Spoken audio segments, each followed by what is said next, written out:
సాధిస్తున్నాం. మహాత్మా జ్యోతిరావు పూలే గారు చెప్పినట్లు చదువు లేకపోతే జ్ఞానం రాదు, జ్ఞానం లేకపోతే నైతిక విలువలు ఉండవు, నైతిక విలువలు లేకపోతే అభివృద్ధి సాధ్యం కాదు. సమాజంలోని అట్టడుగు వర్గాలకు చదువు ఒక్కటే ఉంటే ఇవన్నీ లభిస్తాయి. నిజమైన విద్య సాధికారతనిస్తుంది. యంగ్ ఇండియా ఇంటిగ్రేటెడ్ రెసిడెన్షియల్ పాఠశాల ఏ దేశ భవిష్యత్తు అయినా విద్యతోనే నిర్మితమవుతుంది. ఈ సత్యాన్ని గుర్తించిన ప్రభుత్వం విద్యారంగంలో చారిత్రాత్మక మార్పులు తీసుకొచ్చే దిశగా అడుగులు వేస్తుంది. నాణ్యమైన నైపుణ్యం కలిగిన విద్యను అందించాలనే సంకల్పంతో అన్ని అసెంబ్లీ నియోజకవర్గాల్లో యంగ్ ఇండియా ఇంటిగ్రేటెడ్ రెసిడెన్షియల్ పాఠశాలని మంజూరు చేయాలని నిర్ణయించాం.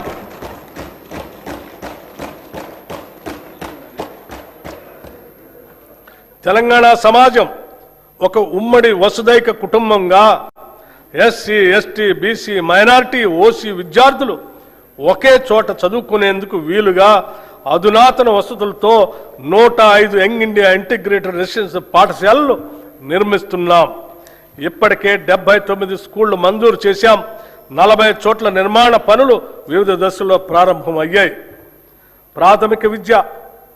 ప్రాథమిక విద్యను బలోపేతం చేయడానికి 33 జిల్లాల్లో 1362 ప్రీ ప్రైమరీ విభాగాలను పైలట్ ప్రాజెక్టుగా ప్రారంభించాం. రాబోయే విద్యా సంవత్సరంలో ఈ కార్యక్రమాన్ని 2000 నుండి 2500 ప్రభుత్వ పాఠశాలలకు విస్తరించేందుకు ప్రణాళిక సిద్ధం చేస్తున్నాం.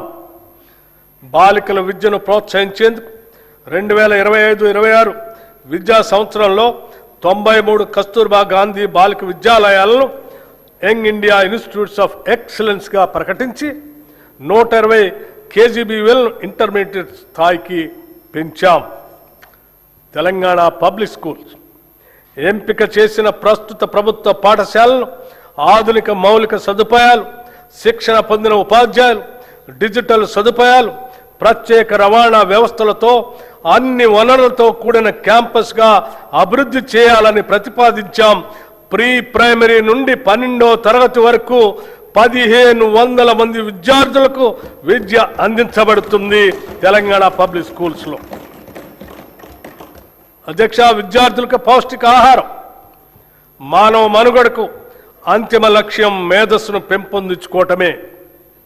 ఈ కార్యక్రమాల ద్వారా తెలంగాణ ప్రభుత్వం ప్రతి బిడ్డ, ప్రతి బాలిక, ప్రతి విద్యార్థి కలలకు జీవం పోస్తుంది. తెలంగాణ విద్యార్థులు ఎదిగితే తెలంగాణ రాష్ట్రమే దేదీప్యమానంగా ఎదుగుతుంది. ఈ ఉద్దేశాన్ని సాధించడం కోసం మా ప్రభుత్వం విద్యార్థుల పోషణ, విద్యా ఫలితాలను మెరుగుపరచడానికి వీలుగా 2 నూతన పథకాలు ఈ బడ్జెట్లో ప్రవేశపెడుతున్నాం. విద్యార్థులకి బ్రేక్ఫాస్ట్ పథకం 2026-27 విద్యా సంవత్సరం నుంచి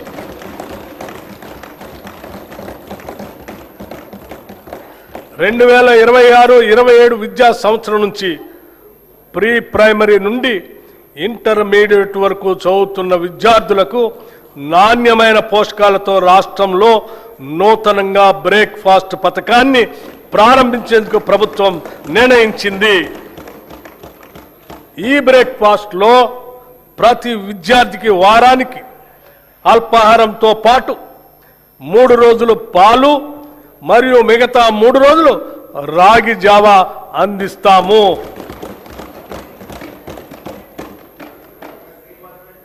This landmark initiative will improve nutrition and health outcomes, increase attendance and punctuality, reduce dropouts and absenteeism. It will ease the burden on working parents. In simple words, no child in Telangana should begin a school day on an empty stomach. This is a watershed reform for student welfare. This breakfast initiative will not only nourish bodies, it will nourish the future of Telangana. Intermediate విద్యార్థులకు మధ్యాహ్న భోజన పథకం ఈ రోజు నేను ప్రకటించబోయే మరో అత్యంత ముఖ్యమైన సంస్కరణ. ప్రభుత్వ జూనియర్ కళాశాలల్లో ఇంటర్మీడియట్ అభ్యసిస్తున్న మన విద్యార్థులకు కూడా ఇకపై నూతనంగా మధ్యాహ్న భోజన పథకాన్ని విస్తరిస్తున్నాం. విద్యార్థుల సంక్షేమం కోసం మనం తీసుకుంటున్న చర్యల్లో ఇది ఒక సరికొత్త అధ్యాయానికి నాంది. కౌమార దశ అనేది ఎంతో కీలకమైన దశ. ఈ వయసులో తీసుకునే పోషకాహారమే వారు నేర్చుకునే సామర్థ్యాన్ని మరియు దీర్ఘకాల ఆయుష్ను నిర్ణయిస్తుంది. అధ్యక్ష, ఈ రెండు పథకాలు ఈ రాష్ట్రంలో అద్భుతమైనటువంటి మానవీయ కోణంతో తీసుకున్నటువంటి గొప్ప నిర్ణయాలను చెప్పడానికి ఎటువంటి సందేహం లేదు. మా ప్రభుత్వం విద్యార్థులు మరియు వారి సాధికారిత పట్ల అత్యంత సిద్ధతతో ఉంది.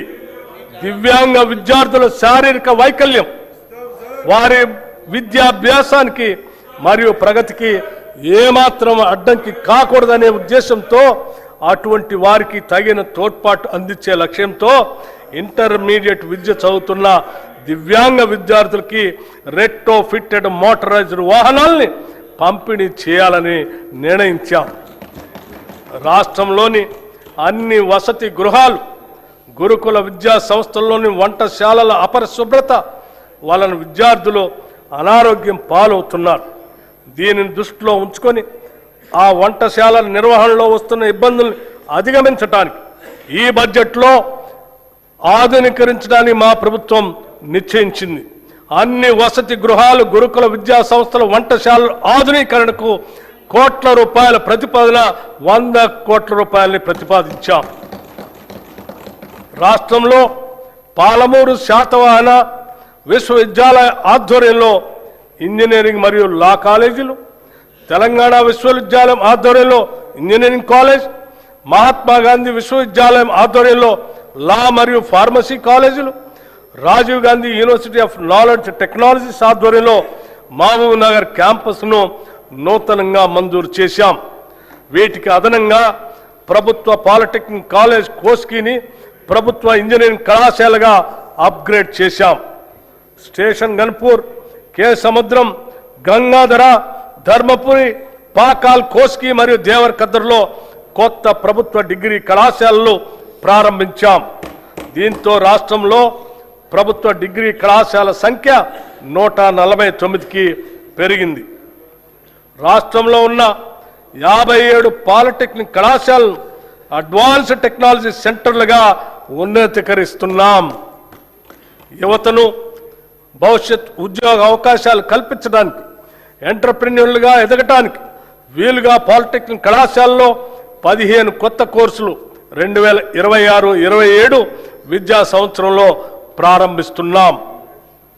విశ్వవిద్యాలయాలు, పరిశోధన సంస్థలకు సంబంధించి భూ విజ్ఞాన, ఖనిజ శాస్త్ర పరిశోధనలకు ప్రత్యేకంగా doctor Manmohan Singh earth sciences యూనివర్సిటీని భద్రాద్రి కొత్తగూడెం జిల్లాలో స్థాపించాం. అలాగే రాష్ట్ర విశ్వవిద్యాలయాల్లో న్యాయ ఇంజనీరింగ్ కళాశాల ద్వారా కొత్త ప్రొఫెషనల్ కోర్సులు ప్రారంభించబడ్డాయి. మౌలిక సదుపాయాల అభివృద్ధి కోసం ఉస్మానియా విశ్వవిద్యాలయానికి 1000 కోట్ల రూపాయలు, వీరనారి చాకలి ఐలమ్మ మహిళా విశ్వవిద్యాలయానికి 400 కోట్ల రూపాయలు ఈ బడ్జెట్లో ప్రతిపాదిస్తున్నాం. మిగిలిన విశ్వవిద్యాలయాలకు కూడా అవసరమైన నిధులు కేటాయిస్తున్నాం. స్కిల్ యూనివర్సిటీ నేటి పోటీ ప్రపంచంలో పరిశ్రమలకు అవసరమగు నైపుణ్యాలున్న మానవ వనరుల కొరత నెలకొని ఉంది. చాలా సందర్భాల్లో ఇంటర్మీడియట్ మరియు డిగ్రీ కళాశాల నుండి ఉత్తీర్ణులైన వస్తున్న మన విద్యార్థుల్లో ఆశించిన స్థాయిలో నైపుణ్యాలు ఉండటం లేదు. అలాగే అధునాతన ప్రత్యేక నైపుణ్యాలు అవసరమైన ఉద్యోగాలకు వారు పూర్తి స్థాయిలో సిద్ధంగా ఉండటం లేదు. ఈ అంతరాన్ని పూడ్చాలనే దార్శనికతతో అటు విద్యావంతులను, నిరుద్యోగ యువత ఎదుర్కొంటున్న ఇబ్బందులను, ఇటు పరిశ్రమలు ఎదుర్కొంటున్న నైపుణ్యం కలిగిన మానవ వనరుల కొరతను ఏకకాలంలో పరిష్కరించాలనే ఉద్దేశంతో మన రాష్ట్ర ప్రభుత్వం యంగ్ ఇండియా స్కిల్ యూనివర్సిటీని స్థాపించింది. పరిశ్రమల అవసరాలకు అనుగుణంగా ఆయా పరిశ్రమల భాగస్వామ్యంతోనే రూపొందించిన పాఠ్యాంశాల ద్వారా యువతకు ప్రత్యేక నైపుణ్యాలని అందిస్తాము. ఈ స్కిల్ యూనివర్సిటీని విద్యాశాఖ పరిధిలో తీసుకొని వస్తున్నాము. రాష్ట్రంలోని 65 ప్రభుత్వ ఐటీఐలను ఆధునిక పరిశ్రమ అవసరాలు తగినట్లుగా తీర్చిదిద్దేందుకు అడ్వాన్స్డ్ టెక్నాలజీ సెంటర్లుగా ప్రభుత్వం ఉన్నతీకరించింది. దీనికి అదనంగా 53 అడ్వాన్స్ టెక్నాలజీ సెంటర్ ఏటీసీలను మంజూరు చేసింది. వీటి నిర్వహణ పనులు పురోగతిలో ఉన్నాయి. దీంతో మొత్తం 118 అడ్వాన్స్డ్ టెక్నాలజీ సెంటర్లు అందుబాటులోకి వస్తున్నాయి. అడ్వాన్స్ టెక్నాలజీ సెంటర్లో శిక్షణ పొందుతున్న ట్రైనీలకి ప్రతి నెల 2,000 రూపాయలు స్కాలర్షిప్ రూపంలో ఇవ్వాలని ప్రభుత్వం నిర్ణయించింది. నైపుణ్యాలకు సంబంధించిన అన్ని సంస్థలను ఒకే గొడుగు కిందకు తీసుకొని రావడానికి అడ్వాన్స్డ్ టెక్నాలజీ సెంటర్లు, పాలిటెక్నిక్ కళాశాలలు మరియు టామ్కామ్లను ఈ స్కిల్ యూనివర్సిటీ పరిధిలోకి తీసుకొస్తాం. యువతను బ్లూ కాలర్ ఉద్యోగాల కోసం సన్నద్ధం చేసేలా ఉస్మానియా యూనివర్సిటీ, జేఎన్టీయూ తదితర విద్యా సంస్థల తరహాలో ఈ విశ్వవిద్యాలయాన్ని తయారు చేయటమే మా ప్రధాన ఉద్దేశ్యం. 2047 నాటికి రాష్ట్ర ఆర్థిక వ్యవస్థను $3 ట్రిలియన్ స్థాయికి చేర్చాలనే మహోన్నత లక్ష్యంతో ఉన్నాం. ఇందుకు మనకు భారీ సంఖ్యలో నైపుణ్యం కలిగిన మానవ వనరులు అవసరం. భారతదేశంతో పాటు ప్రపంచవ్యాప్తంగా ఉన్న నైపుణ్య ఆధారిత బ్లూ కాలర్ ఉద్యోగ అవకాశాలు అవసరమైన మానవ వనరులను అందించడంలో తెలంగాణ రాష్ట్రాన్ని యావత్ ప్రపంచానికి ఆదర్శంగా తీర్చిదిద్దాలని మేము భావిస్తున్నాం. పిల్లల భవిష్యత్తు కోసం తీసుకునే నిర్ణయాలు ఎప్పుడూ ఖర్చు కాదు, అవి పెట్టుబడులు మాత్రమే. అమ్మ కలలు పిల్లల చదువు, ఇవే తెలంగాణ భవిష్యత్. అమ్మ కలలు పిల్లల చదువు, ఇవే తెలంగాణ భవిష్యత్. ఈ బడ్జెట్లో విద్యారంగానికి 26,674 కోట్ల రూపాయలు ప్రతిపాదిస్తున్నాం. రాష్ట్రంలోని పేద ప్రజలందరికీ నాణ్యమైన